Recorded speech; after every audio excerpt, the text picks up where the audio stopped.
Nous voyons l'histoire de la création de la race humaine avec Adam et Ève. Depuis le chapitre 2. Et au chapitre 3, on voit un détail sur la postérité d'Adam et Ève. Qu'est-ce que nous voyons? Le chapitre 4 au verset 1, j'espère que vous y êtes. Adam connut Ève. Le mot connaître signifie consommer les fruits du mariage. Avoir jouir des fruits du mariage. C'est ça connu Ève.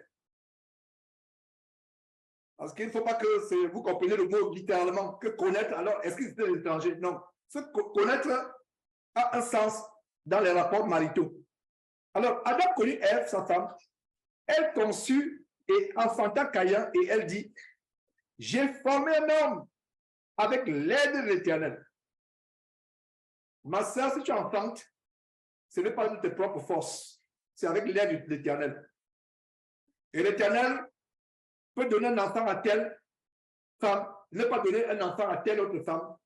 Il sait toutes choses, il connaît tout.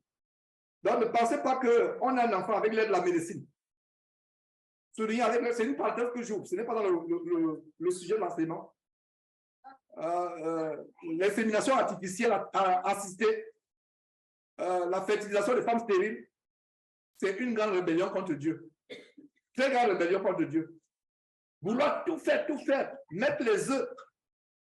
Enfin, je ne sais pas comment ça se passe médicalement, mais aller dans une banque de semences humaines, masculines, et inoculer la semence dans les ovaires de la femme, je ne sais pas, les tubes fallopiens de la femme, cela ne vient pas de Dieu. On enfante avec l'aide de Dieu et non pas avec l'aide de la médecine ou l'aide des marabouts. Donc, toute femme qui est allée chez un marabout par le passé pour avoir un enfant a commis un péché grave. Tout médecin qui a aidé une femme à devenir enceinte parce qu'elle est stérile, parce que son mari n'arrive pas à la concevoir, ou le mari a une semence qui n'a pas de vie, qui est morte, on va dans une banque, on prend. C'est un adultère médical, c'est un adultère spirituel et médical. C'est non l'adultère. Vous allez prendre un corps étranger dans une banque de semences et vous venez la mettre dans une femme. L'enfant naît, l'enfant grandit, pardon, et naît, il grandit. C'est un enfant qui est en abomination aux yeux de Dieu. Cet enfant pourra se repentir plus tard. Les parents pourront se repentir plus tard. Ils seront pardonnés. Le médecin qui a fait cela pourra se repentir plus tard, il sera pardonné. L'enfant pourra se repentir parce qu'il est innocent, il n'a pas choisi. Mais c'est terrible. Et ça devient normal même dans les milieux chrétiens. C'est une parenthèse que j'ouvre. Pendant que nous réunissons dimanche, si je suis inspiré par le Saint-Esprit de développer ces aspects qui sortent même, qui sont des parenthèses, c'est pour notre édification. Donc, mon attention est attirée par le fait que notre mère à tous, notre mère à tous, qu'est-ce que la première parole qu'elle a à l'enfant, elle dit quoi? J'ai formé un homme avec quoi? L'aide de qui? De l'Éternel. C'est l'Éternel qui nous aide à avoir des enfants.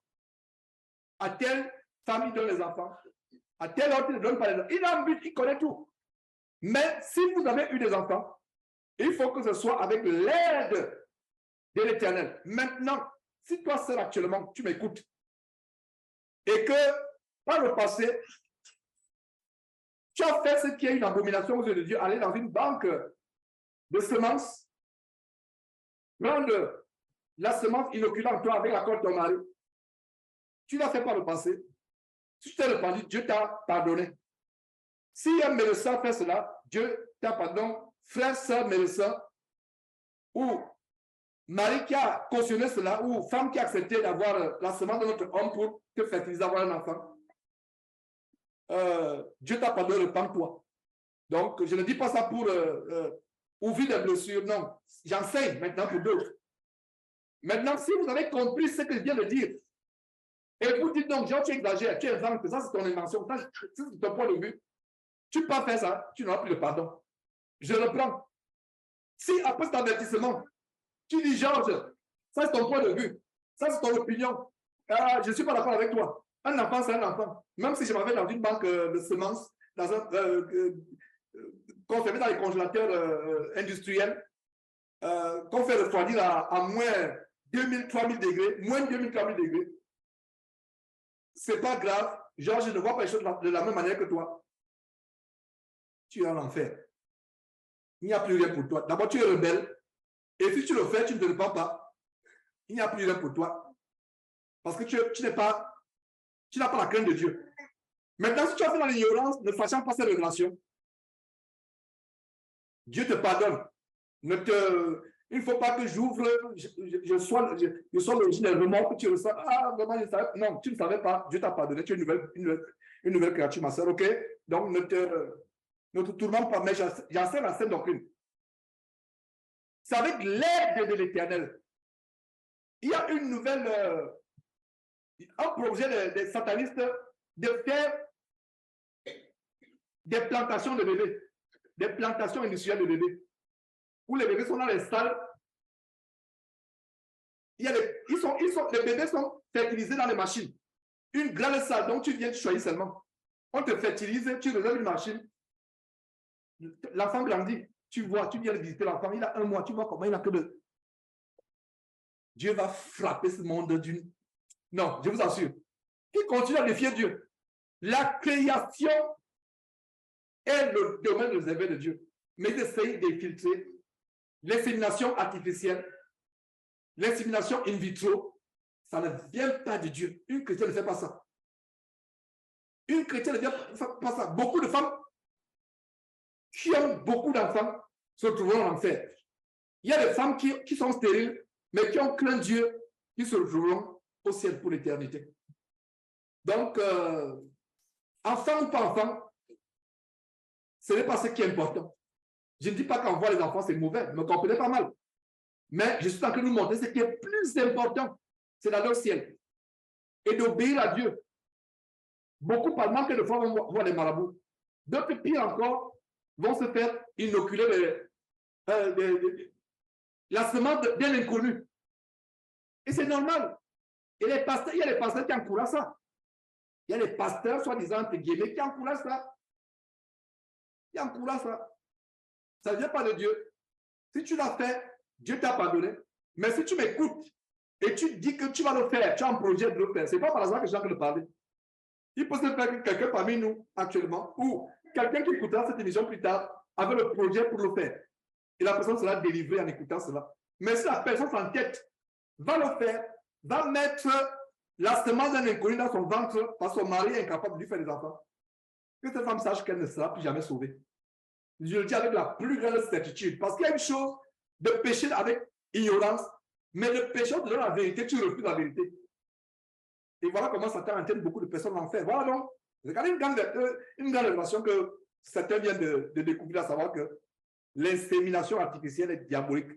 La première femme, notre mère à tous, nous tous ici, voilà notre mère, notre maman ici, qu'est-ce qu'elle dit? Dès qu'elle a caillé, que la première chose qui sort de sa bouche, j'ai formé un homme avec l'aide de mon mari, Adam, c'est ça? Mais elle ne regarde même pas son mari. Donc, cette femme a commencé, elle a commencé sa vie sur terre étant une femme de foi. Mais regardez comment Satan va la détruire plus tard. Mais nous voyons que c'était une femme de foi et de discernement. J'ai enfanté, elle dit, elle a la révélation que c'est l'Éternel qui m'a donné cet enfant. Elle n'a pas dit c'est mon mari. C'est l'Éternel. Que toutes les femmes chrétiennes qui ont des enfants reconnaissent que leurs enfants, c'est l'Éternel qui leur a donné ces enfants.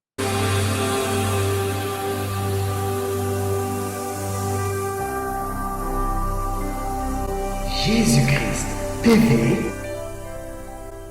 vous connaîtrez la vérité et la vérité